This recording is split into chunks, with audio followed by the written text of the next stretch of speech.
আসসালামু আলাইকুম। স্বাগত জানাচ্ছি আপনাকে ডিবিসি নিউজের আন্তর্জাতিক সংবাদে। আমি মিম। শুরুতেই থাকছে সংবাদ শিরোনাম। ইরানে বিক্ষোভে নিহত অন্তত ৬,০০০। ট্রাম্পের কড়া নজরদারি, ইরানকে কঠিন শর্তের বেড়াজালে বাঁধছেন ট্রাম্প।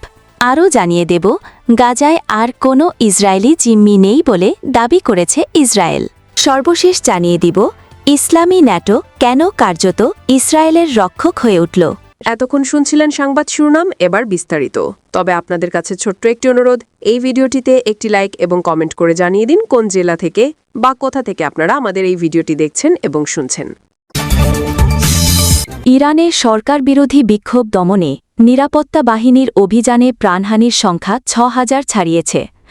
যুক্তরাষ্ট্রভিত্তিক মানবাধিকার সংস্থা human rights activists news agency জানিয়েছে, এখন পর্যন্ত ৫,৮৪৮ জনের মৃত্যু নিশ্চিত, যার মধ্যে ২০৯ জন নিরাপত্তা বাহিনীর সদস্য। এছাড়া আরও ১৭,০০০-এর বেশি সম্ভাব্য মৃত্যুর ঘটনা তদন্তাধীন থাকায় প্রকৃত সংখ্যা আরও বেশি হতে পারে বলে আশঙ্কা করা হচ্ছে। গত বছরের ডিসেম্বরের শেষ দিকে অর্থনৈতিক অসন্তোষ থেকে শুরু হওয়া এই বিক্ষোভ দ্রুতই ইসলামী শাসন ব্যবস্থার বিরুদ্ধে দেশব্যাপী গণ আন্দোলনে রূপ নেয়। বিশেষ করে ৮ জানুয়ারি থেকে পরিস্থিতি নিয়ন্ত্রণের বাইরে চলে যায় বলে জানায় আন্তর্জাতিক মানবাধিকার সংস্থাগুলো। বিক্ষোভ আড়াল করতে দেশজুড়ে ১৮ দিন ইন্টারনেট বন্ধ রাখা হয়, যাকে নজিরবিহীন ইন্টারনেট ব্ল্যাকআউট বলছে নেটব্লকস। এদিকে সংকটকে ঘিরে ওয়াশিংটন তেহরান উত্তেজনা বাড়ছে। মার্কিন প্রেসিডেন্ট ডোনাল্ড ট্রাম্প সামরিক উপস্থিতি জোরদারের ইঙ্গিত দিলে ইরান সতর্ক করে জানিয়েছে, যে কোনো আগ্রাসনের জবাব হবে দাঁত ভাঙা।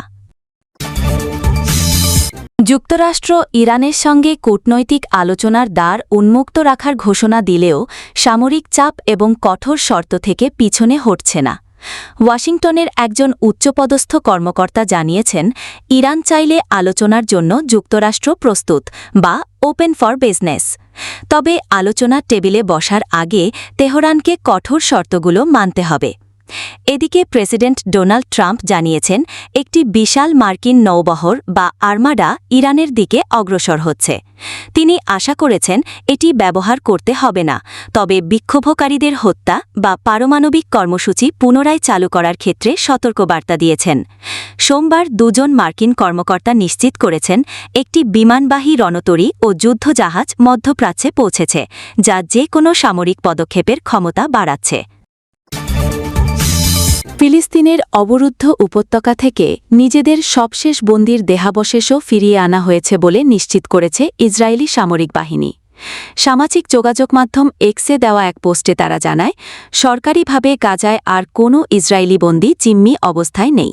ইসরায়েলি সেনাবাহিনী জানায়, রোববার ২৫ জানুয়ারি গাজার একটি কবরস্থানে অভিযান চালিয়ে রন গিভিলি নামের শেষ বন্দির দেহাবশেষ উদ্ধার করা হয়। এর মধ্য দিয়ে ২০২৩ সালের ৭ অক্টোবর হামাসের হামলার সময় আটক হওয়া মোট ২৫১ জন ইসরায়েলিকে অথবা মৃত অবস্থায় ফিরিয়ে নিল ইসরায়েল। এই ঘটনার পর ইসরায়েলের প্রধানমন্ত্রী বেনিয়ামিন নেতানিয়াহু স্পষ্ট করে জানিয়েছেন গাজার ভবিষ্যৎ নিয়ে তাদের অবস্থান। তিনি বলেন, গাজার পুনর্গঠন এখন ইসরায়েলের মূল লক্ষ্য নয়, বরং পরবর্তী ধাপে হামাসকে নিরস্ত্রীকরণ এবং গাজা উপত্যকাকে সামরিক নিয়ন্ত্রণের আওতায় আনা হবে।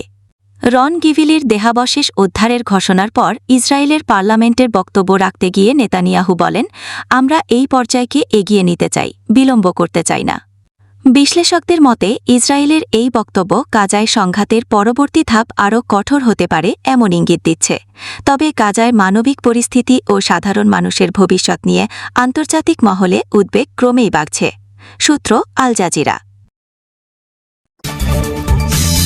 রাজনীতিতে নেমে মোদির জন্য নতুন চ্যালেঞ্জ বিজয়। দক্ষিণী সিনেমার সুপারস্টার বিজয় এখন ভারতের রাজনীতির মঞ্চে কেন্দ্রীয় বিজেপি ও প্রধানমন্ত্রী নরেন্দ্র মোদির জন্য নতুন আতঙ্ক।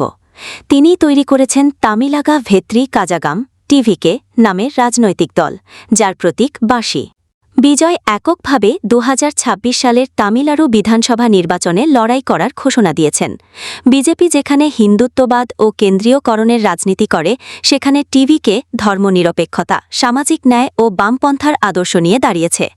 এই আদর্শগুলো তামিলনাড়ুর রাজনীতিতে মোদির নীতির জন্য বিপজ্জনক চ্যালেঞ্জ হয়ে উঠতে পারে। রোববার ২৫ জানুয়ারি মহাবালিপুরামে টিভিকে দলের রাজ্য ও জেলা স্তরের নির্বাহী সভায় বিজয় বলেন, আমরা কোনো চাপের কাছে মাথা নত করি না। এই মুখটা দেখে কি মনে হয় চাপের কাছে নত হবে? দলের শক্তিশালী আঙ্গনিক কাঠামো এবং লাখো মানুষের সমর্থন মোদির রাজনীতির বিরুদ্ধে নতুন শক্তি হিসেবে দেখা দিয়েছে। রাজনীতিতে নামার পর বিজয়কে সিনেমা নিয়ে হেনস্থা ও কুটচাল সহ নানা জটিলতার মুখোমুখি হতে হচ্ছে। তবে তিনি জানিয়েছেন, এতে তিনি দমে যাবেন না। নির্বাচনের আগে টিভিকে দল ইতোমধ্যে সাংগঠনিক প্রস্তুতি জোরদার করেছে। রাজ্য ও জেলা নেতাদের সঙ্গে বৈঠক করেছেন বিজয় এবং দলের প্রতীক বাঁশি উন্মোচন করেছেন। বিশ্লেষকদের মতে সিনেমা ও রাজনৈতিক হেনস্থার পেছনে রয়েছে রাজনৈতিক শ্রমীকরণ, যা নির্বাচনের সময় চূড়ান্ত প্রভাব ফেলতে পারে। প্রতিটি সাম্রাজ্য একটি কৌশল নিখুঁত করতে চায়। ভুক্তভোগীদের বোঝানো হয় অংশগ্রহণ মানেই প্রভাব, আর আনুগত্যই নাকি পরিণত আচরণ। এই কৌশলের সাম্প্রতিক রূপ হল তথাকথিত ইসলামী ন্যাটো। এটি কোনো প্রকৃত ঐক্য নয়, এটি এমন এক সুন্নি জোট যার উদ্দেশ্য পশ্চিমা শক্তিকে আশ্বস্ত করা। মুসলিম ক্ষোভকে নিয়ন্ত্রণে রাখা যাবে, নিরাপদে নিষ্ক্রিয় করা যাবে। ঝুঁকিহীন ঐক্য, মূল্যহীন প্রতিরোধ, আর উদ্ধৃতিচিহ্নে বন্দী সার্বভৌমত্ব। যদি এই জোট সত্যি কার্যকর হতো, তাহলে গাজা আজ এই অবস্থায় থাকত না। গাজার ধ্বংসযজ্ঞ কোনো গোপন ঘটনা নয়, সবকিছু সরাসরি সম্প্রচার হয়েছে। হাসপাতাল ধ্বংস, বিশ্ববিদ্যালয় মুছে ফেলা, অনাহারকে অস্ত্র বানানো, শিশুদের পর্যন্ত করা হয়েছে শিল্প কারখানার মতো নিয়মিতভাবে। এটি কোনো দুর্ঘটনা নয়, এটি ছিল একটি প্রকাশ্য নৈতিক পরীক্ষা, আর ইসলামী নাটোর ছাতার নিচে থাকা প্রতিটি রাষ্ট্র এই পরীক্ষায় ব্যর্থ হয়েছে। সৌদি আরব, কাতার, তুরস্ক, পাকিস্তান কেউই ও তার পৃষ্ঠপোষকদের বিরুদ্ধে দীর্ঘমেয়াদী কাঠামোগত চাপ সৃষ্টি করতে রাজি হয়নি।